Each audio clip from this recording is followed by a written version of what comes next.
राधे राधे, जय श्री कृष्णा, जय जय श्री सीताराम। मानस पीयूष बालकांड। सब ही सुलभ सब दिन सब देशा, सेवत सादर समन कलेसा। अकथ अलौकिक तीरथ राउ, दे सद्य फल प्रगट प्रभाऊ। बाबा तुलसीदास जी प्रयागराज और प्रयागराज के साथ साथ संत समाज की वंदना कर रहे हैं। बाबा कह रहे हैं कि संतों का समाज, संतों का मिलन हर जगह पर हर समय पर उपलब्ध है। बस किसी की इच्छा होनी चाहिए करने की कि मुझे संतों से मिलना है। संत उससे कहीं ना कहीं मिल ही जाएंगे।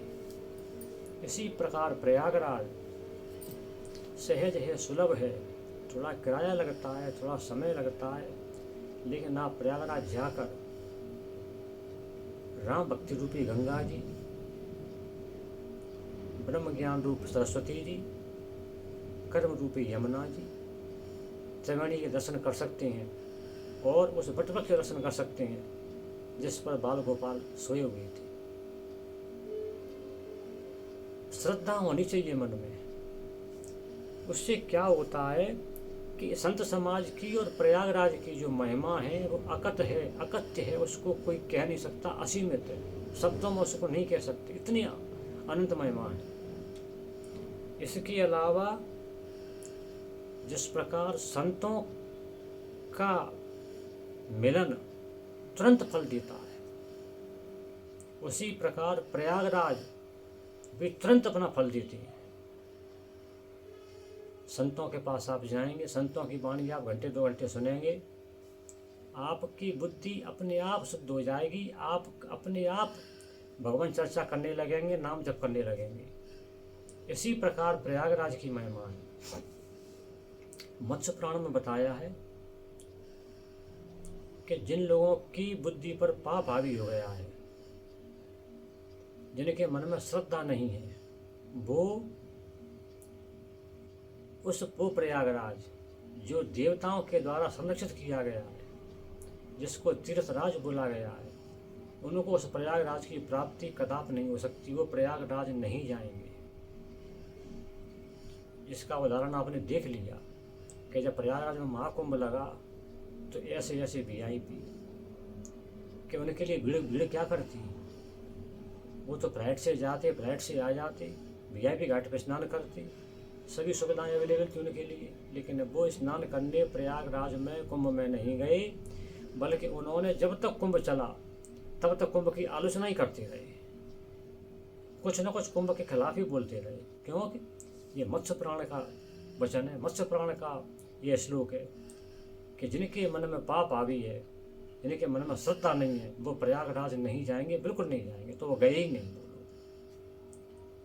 स्कंद पुराण में लिखा हुआ है कि अगर आपके मन में श्रद्धा है तो श्रद्धा से आपको भगवान की प्राप्ति हो जाएगी। पत्थर को पूजोगे तो पत्थर से भगवान की प्राप्ति हो जाएगी। आपको दवाई लग जाएगी। जिस गुरु की आप सेवा कर रहे हैं वो गुरु आपके लिए भगवान स्वरूप हो जाएगा श्रद्धा से। अगर आप किसी मूर्ख की भी सेवा बात श्रद्धा पूर्वक मान रहे हैं तो उस मूर्ख में भी भगवान विराजमान हो जाएंगे। प्रहलाद जी के पास क्या था? प्रहलाद जी ने कहा इस खम्भे में भगवान बैठे हुए हैं। ठंड के समय खम्भे में देखता हूँ मैं कैसे हैं, तो खम्भे में से प्रकट हो गए। तो श्रद्धा पूर्वक आप किसी की भी सेवा करें, किसी की भी पूजा करेंगे, श्रद्धा सबसे बड़ी चीज़ है। श्रद्धा से भगवान प्रकट हो जाते हैं।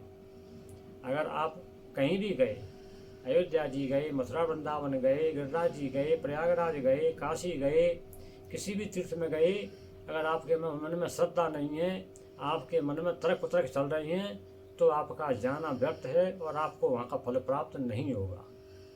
इसलिए बाबा ने कहा है कि देव सत्य फल प्रगट प्रभाव, तुरंत फल मिलता है अगर आपने सादर पूर्वक उनका सेवन किया है, सम्मान पूर्वक, बिना किसी शंका के आपने नाम जप किया है, आपने अपने गुरु की आज्ञा मानी है, आपने तीर्थ किए हैं, आपने भगवान की पूजा की है, भगवान के विग्रह की पूजा की है, तो आपको फल मिलेगा, अवश्य मिलेगा।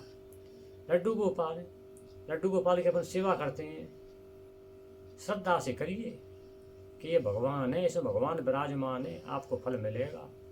कोई कुतर्क करता है कि ये पानी कैसे पीते होंगे, ये भोग कैसे लगाते होंगे। अरे जिस दिन वो भोग लगा लेंगे, जिस दिन वो पानी पी लेंगे, उस दिन तो हम धन्य कृतार्थ हो जाएंगे, हमारा जीवन सफल हो जाएगा। ये तो भाव की बात है। भाव ही सबसे बड़ी चीज़ है, श्रद्धा सबसे बड़ी चीज़ है। श्रद्धा को तर्कों से नहीं तोड़ा जा सकता। यही बाबा का आशय है कि आप सादर पूर्वक, श्रद्धा पूर्वक संतों की वाणी सुनिए, संतों के वचन सुनिए, संतों की आज्ञा का पालन कीजिए और श्रद्धा पूर्वक तीर्थ जाइए, प्रयागराज जाइए और स्नान कीजिए, तो आपको सहज सुलभ भगवान की प्राप्ति हो जाएगी और आपके मन में से हर प्रकार का क्लेश अपने आप हट जाएगा। राधे राधे, जय जय श्री सीताराम। राधे राधे, जय श्री कृष्ण।